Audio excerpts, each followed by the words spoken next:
ഞാൻ സുലേഖ സക്കീർ. ഞങ്ങളുടെ വീടിൻ്റെ സിറ്റൗട്ടിൽ ഞങ്ങൾക്ക് കുറച്ച് തേൻ കിട്ടി. അപ്പോൾ അതിൻ്റെ വീഡിയോ ആണ് ഇന്ന് കാണിക്കുന്നത്. അപ്പോൾ ഇതാണ് വീടിൻ്റെ സിറ്റൗട്ട്.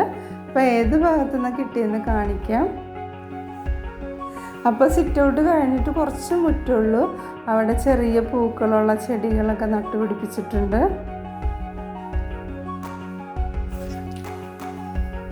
അപ്പോൾ ആദ്യം ഇത്ര പൂക്കളുള്ള ചെടികളൊന്നും ഉണ്ടായിരുന്നില്ല. അപ്പോൾ ഈ പൂവിന് ചുറ്റും കുറച്ച് തേനീച്ചകളൊക്കെ പടർന്ന് നടപ്പുണ്ട്. മെയിനായിട്ട് അധികം ഉള്ളത് ചെത്തിപ്പൂവാണ്. അപ്പോൾ ചെത്തിപ്പൂവിലൊക്കെയാണല്ലോ അധികം തേനൊക്കെ ഉള്ളത്.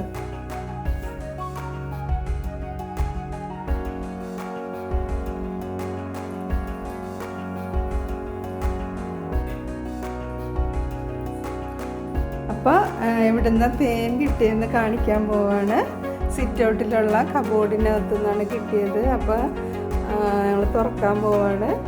അപ്പോൾ കബോർഡ് തുറക്കുമ്പോൾ തന്നെ തേനിൻ്റെ നല്ല മണമാണ്. നമ്മളൊരു ബോക്സൊക്കെ വെച്ച് കൊടുത്ത് മറച്ച് വെച്ചേക്കാണ്. വേണ്ടയാണ് തേനീച്ച് തേൻ റെഡിയാക്കി വെച്ചിരിക്കുന്നത്.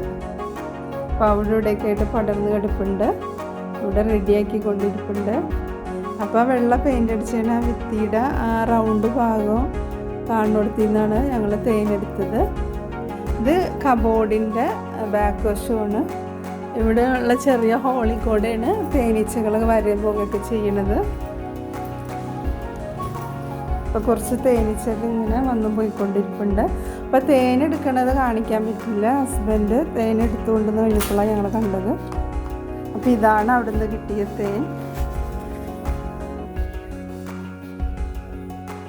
നല്ല ഹലുവ പോലെ ഇരിപ്പുണ്ട്. ഇപ്പം തന്നെ അതിൽ നിന്ന് തേനൊക്കെ ഊർന്നിറങ്ങുന്നുണ്ട്. അപ്പോൾ ഒരു ബൗളിൻ്റെ മുകളിൽ വെള്ളത്തുണി വിരിച്ചിട്ട് അതിലേക്ക് ഇട്ടിട്ട് ഒന്ന് പിഴിഞ്ഞെടുക്കുകയാണ്.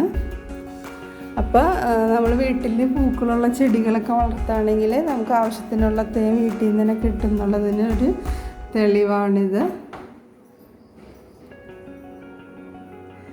അപ്പോൾ അതിൽ നിന്നുള്ള തേനിങ്ങനെ പിഴിഞ്ഞെടുത്തുകൊണ്ടിരിക്കുകയാണ്. നമ്മുടെ വായിലോട്ട് തന്നെ പിഴിഞ്ഞൊഴിക്കാൻ തോന്നണല്ലേ ഇത് കണ്ടിട്ട്. അപ്പോൾ ഇന്നത്തെ കാലത്ത് ഇത്രയും നല്ല ഒറിജിനൽ തേൻ കിട്ടുമെന്ന് പറഞ്ഞാൽ അത്ഭുതമാണ്. പലതരം കൃത്രിമം കാണിച്ചിട്ടുള്ള തേനൊക്കെയാണ് ഇപ്പം നമുക്ക് കിട്ടണത്.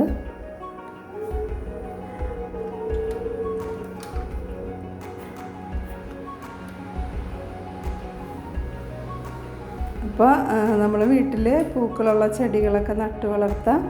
അപ്പോൾ എൻ്റെ ചാനൽ കാണുന്നവർ സബ്സ്ക്രൈബ് ചെയ്തിട്ടില്ലെങ്കിൽ ഒന്ന് സബ്സ്ക്രൈബ് ചെയ്യുക, ലൈക്ക് ചെയ്യുക, കമൻറ്റ് ചെയ്യുക.